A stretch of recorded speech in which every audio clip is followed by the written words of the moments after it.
大家好，我是电脑王阿达。那今天为大家开箱是这个我自己从苹果官网买的 iPad mini。这次的 iPad mini 6，它名称叫 iPad mini 而已。这一代我觉得是相当值得买的，因为它改了非常多的东西。第一个就是说，它现在是一个类似像全萤幕的东西。然后第二个，它会有指纹辨识，不像以前还是一个 Home 键。电源键部分也有 Touch ID， 连 iPhone 都没有 Touch ID 哦。CPU 部分呢，一样是用 A15 处理器，但是有降频。不过呢，还是一样跟 iPhone 13是一样等级，就是最起码它是同一个世代的一个处理器。另外呢，那个连接头也改成 Type C 的界面，所以呢，你还可以去外接随身碟啊，可以接读卡机，可以接相机，可以说几乎是把 iPad Pro 这种以前很贵的机器，把它缩小化，变成这一台。所以我自己是觉得这一台，个人是建议非买不可。好，那我们先直接进入开箱阶段。那这次呢也不用刀子了，它这边侧边这边直接拉开就好。前阵子呢，台湾上市的时候，我就立刻冲到官网买。在官网买其实还蛮多好处的，就是它其实是可以分12期零利率的，而且说到货也快，你只要不要选特别色的话，那拿出来，这 iPad mini， 那现在都是一个纸膜。我本来是选紫色，结果选了紫色之后呢，它等待期就多了1个月，所以后来我就乖乖的，选了最快的灰色。如果你在选色你可以接受等待的话，你可以去试试看。现在订的话，应该11月底也会到。好，那接下来这个说明书，就是 iPhone 没有送你的充电器，它送了。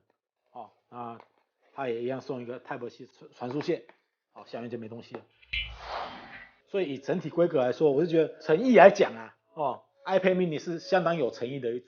而且呢，它的价位认真来说不算贵，它最低阶价格呢只要14900而已。它64之后就直接给你跳到256所以价格价差还蛮大的因为苹果的东西它只要差在容量上，价位都很大。就算你接下来像那个 N1X 跟 N1 Pro 的笔电它也是就贵在它的容量，所以这部分大家可以去做一个选择。那接下来先让大家看一下它的外观设计第一个，它整个都是平面的，有没有？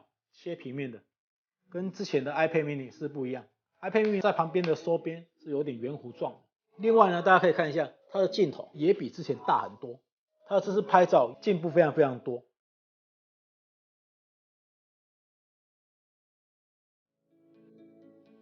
现在是 iPad mini 6手持前进，让大家稍微看一下这个人走动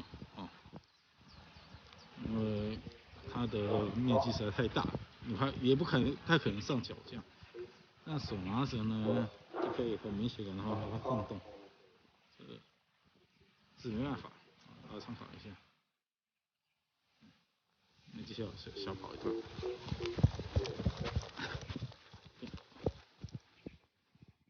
好，大家现在看到的是我用 iPad mini 6来做一个简单的自拍。用这个东西当自拍，其实那个画质认真来讲是不差，但是有点蠢，因为 iPad mini 实在太大，你知道，你拿在手上这样走，好像有点奇特然后大家可以看一下一些晃动这都没办法排除的。那另外呢，它其实是可以调整它的一个范围。但是它没办法及时调，它现在镜头那个在录的时候就没办法调整。接下来下一段我把它调到比较广一点的那个角度，大家看一下。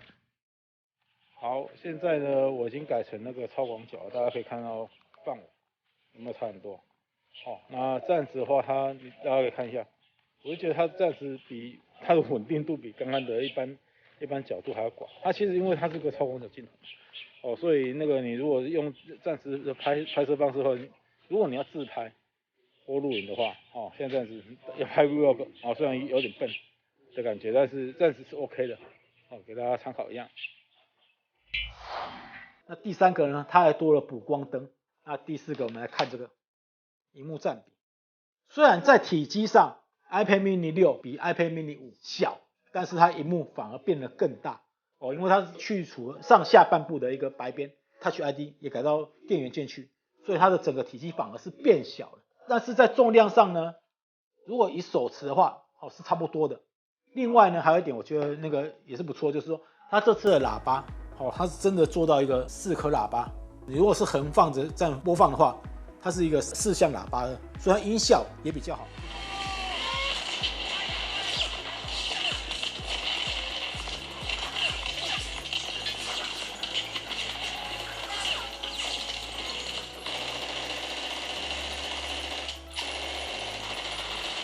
不像之前的 iPad mini 呢，它只有这边，它有单边有声音而已。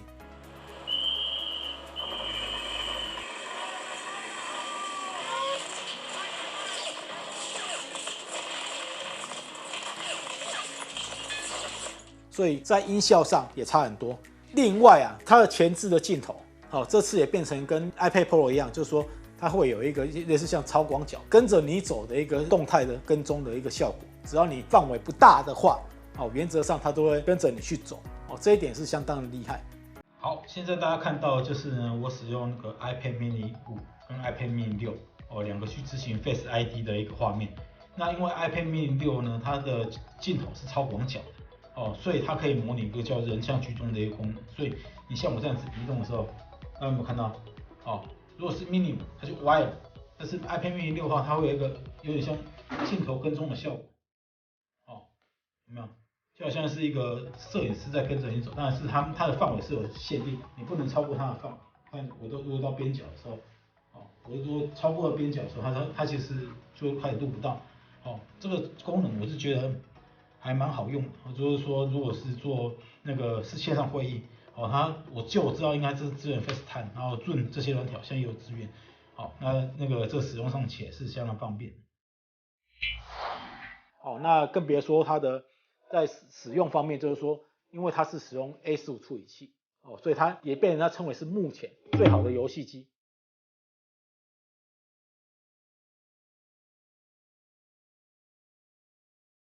现在进行的是 Wildlife 的一个 Extreme 的一个测试这个是最高阶的困难度最高的 4K 画质，大家可以看到大家的帧数不高，但是可以明显的看到那个新版的 iPad mini 帧数整整比它多了将近1倍。那接下来我们看它的温度怎样。好，现在我们测试的是 iPad mini 6跟 iPad mini 5两个的温度。现在都是在做 Wildlife 的一个压力测试。那我把它翻到背面了，大家可以看到最高的温度的话 ，iPad mini 5大概是38度，然后 iPad mini 6 36度。那认真来说，这两台在这种温度下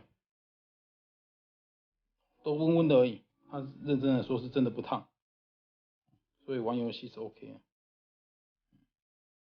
分数也都很不错，所以是蛮适合当做游戏机的。如果你要看细一点的，个人是推荐大家去看极客湾的评测。还有一个选购的建议是说，如果可以的话，我会推荐大家买5G 的版本。以前呢，为什么我都买 iPad mini？出国的时候我可能就在当地去买一个上网的 SIM 卡，然后就装到 iPad 里面去，然后做热点分享，然后就分给其他装置用。它的电池又大，续航又好，那用起来是相对方便。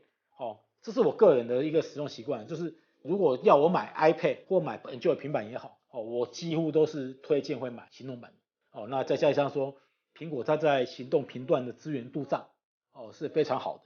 不会像那个一般的 Android 平板或者什么其他的比较便宜的平板，可能出国去用还会缺频段，那在使用上就没有那么方便。那整体来说的话，预算够，那你就买行动版。而且还有一点很重要，他也忘了讲，就是这一代的 iPad mini 它也支援手写笔 Apple Pencil， 而且也一样支援它的无线充电。所以光这几点老实讲真的是这一代的 iPad mini，我个人是觉得非常推荐。像我的话，我经常都是用 Android 手机。